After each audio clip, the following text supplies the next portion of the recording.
देखिए, मुझे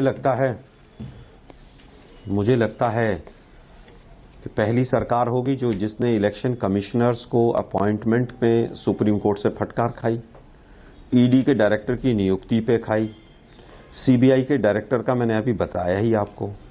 SR Bommai case के बाद अगर किसी ने सबसे ज्यादा गड़बड़ किया तो वो बीजेपी की सरकार है।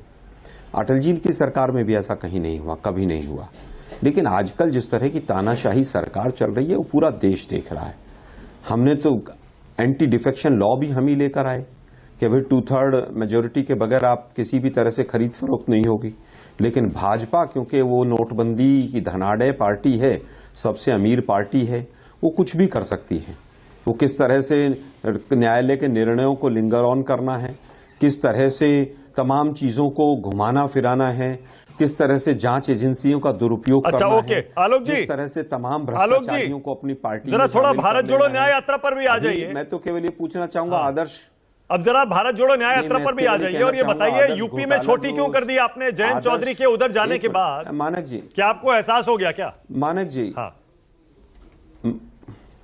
मानक जी, मैं फिर कहूंगा, मैं अभी उसी मीटिंग से उठकर आ रहा हूं, उत्तर प्रदेश वाली। हाँ। 4-5 लोग दिल्ली में बैठ के कि कहां से छोटा किया जा सकता है, कहां से बड़ा। देखिए, यात्रा में तो 2 दिन बिहार में भी कम हुए, 1 दिन उड़ीसा में कम हुआ। लोकसभा का चुनाव सामने है, कभी भी आचार संहिता लागू हो सकती है।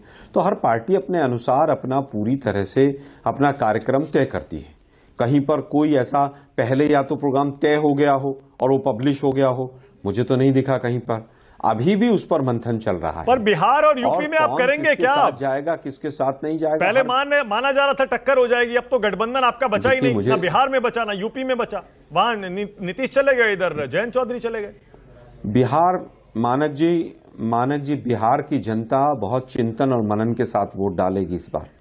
आपको चौंकाने वाले नतीजे आ सकते हैं। मैं ग्राउंड में 5 दिन रहा हूं बिहार में, अभी भारत जोड़ो यात्रा में पूरा का पूरा। आज जिस तरह से लोगों का हजूम भी हमने देखने को मिला है, जनता समझ गई है कि भाई आप 18-20 साल से बेवकूफ बना रहे हैं। कभी आप उस पाले में चले जाते हैं, कभी उस पाले में चले जाते हैं। आपने बिहार के लिए क्या किया? नौकरियां जो मिलनी ठीक है, ओके। प्रेम शुक्ला, एक रिएक्शन आपका। बीजेपी आरएसएस यूपी और बिहार में प्रेम शुक्ला, आपके हिसाब से क्या रिजल्ट होने वाला है लोकसभा में?